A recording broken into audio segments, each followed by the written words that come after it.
अमित शाह 19 मई को शिमला में कई चुनावी रैलियां करेंगे। यहां 3 स्थानों पर चुनावी जनसभाएं करेंगे। भाजपा अध्यक्ष डॉक्टर राजीव बिंदल ने जानकारी दी है। बीजेपी अध्यक्ष जेपी नड्डा भी चुनावी जनसभाएं करेंगे।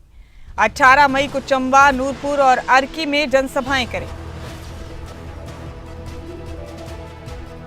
तो हिमाचल दौरे पर रहेंगे बीजेपी के दिग्गज। इस बीच बड़ा अपडेट आपको ये दे रहे हैं कि केंद्रीय गृह मंत्री अमित शाह पहुंचेंगे हिमाचल प्रदेश और 3 जनसभाओं को संबोधित करेंगे। और मेरे साथ शिमला से हमारे ब्यूरो हेड प्रदीप ठाकुर जुड़ चुके हैं। प्रदीप, बीजेपी के दिग्गज जल्द पहुंचेंगे हिमाचल के दौरे पर, अमित शाह पहुंचेंगे, जेपी नड्डा भी पहुंचेंगे। जरा तफसील से बताइए क्या शेड्यूल रहने वाला है, कितनी जनसभाओं को संबोधित करेंगे, कहां कहां पर? बिल्कुल, देखिए, भाजपा की तरफ से 40 स्टार प्रचारक निर्धारित किए गए हैं और उनकी सूची भी बाकायदा जारी की गई है। और अब जो बाकी के दिन बचते हैं, यानी 1 जून से पहले तक स्टार प्रचारक हिमाचल प्रदेश में प्रचार करेंगे। और उसमें जो अभी तक शेड्यूल तय हुआ है, उसमें जेपी नड्डा का शेड्यूल तय हुआ है। उसमें 18 मई को वो हिमाचल है और 3 स्थानों पर उन्होंने रैलियां और जनसभाएं करनी है। चंबा से इसकी शुरुआत होगी और उसके बाद नूर और अर्की में जनसभा करेंगे।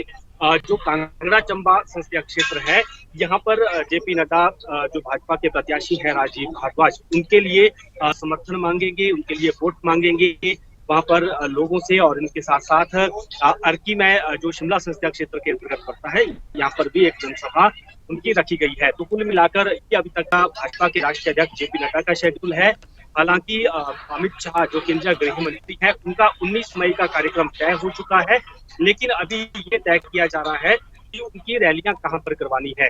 और जानकारी ये है कि एक दिन में या तो 3 रैलियां उनकी करवाई जाएगी, अगर इतना समय नहीं हुआ तो 2 रैलियां हर हाल में करवाई जानी है। तो ऐसे में कौन कौन से संसदीय क्षेत्र हैं जहां पर उनकी रैलियां की जा सकती हैं। तो ऐसे में जिस तरह से एक दिन पहले यहाँ पर भाजपा के राष्ट्रीय अध्यक्ष जेपी नड्डा होंगे, तो ये तय है कि इन संसदीय क्षेत्रों को छोड़कर बाकी किसी संसदीय क्षेत्र में उनका कार्यक्रम रखा जा सकता है। या तो हमीरपुर संसदीय क्षेत्र हो सकता है, या मंडी संसदीय क्षेत्र हो सकता है, या फिर कोई और ऐसे जहां पर बाई इलेक्शन यानी उपचुनाव हो रहे हैं, वहां पर वो जा सकते हैं। तो इस तरह की जानकारी है। तो ये 2 नेताओं के कार्यक्रम तय हो चुके हैं।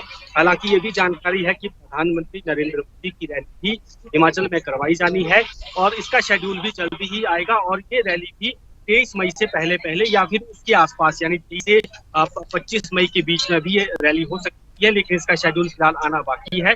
पहले ही चर्चा थी कि 19 से 23 मई के बीच में पीएम मोदी यहाँ आ सकते हैं, लेकिन अभी क्योंकि अमित शाह पहले आ रहे हैं, तो उनके बाद अब प्रधानमंत्री नरेंद्र मोदी की रैलियां होनी। और उनकी भी यही देखा जा रहा है कि एक दिन में 2 स्थानों पर रैलियां करवानी है उनकी, या 3 रैलियां करवानी है। क्योंकि पूर्व में जब भी वो विधानसभा चुनाव के वक्त आते थे, या जिस तरह से लोकसभा चुनाव के वक्त आए हैं, तो एक दिन में उनकी 2 से ज्यादा रैलियां भी हुई, 3 रैलियां भी हुई है। तो ऐसा ही प्लान जो है वो बीजेपी। जी प्रदीप, बहुत शुक्रिया आपका इस खबर पर तमाम अपडेट देने के लिए। हमारे दर्शकों को बहुत बहुत शुक्रिया।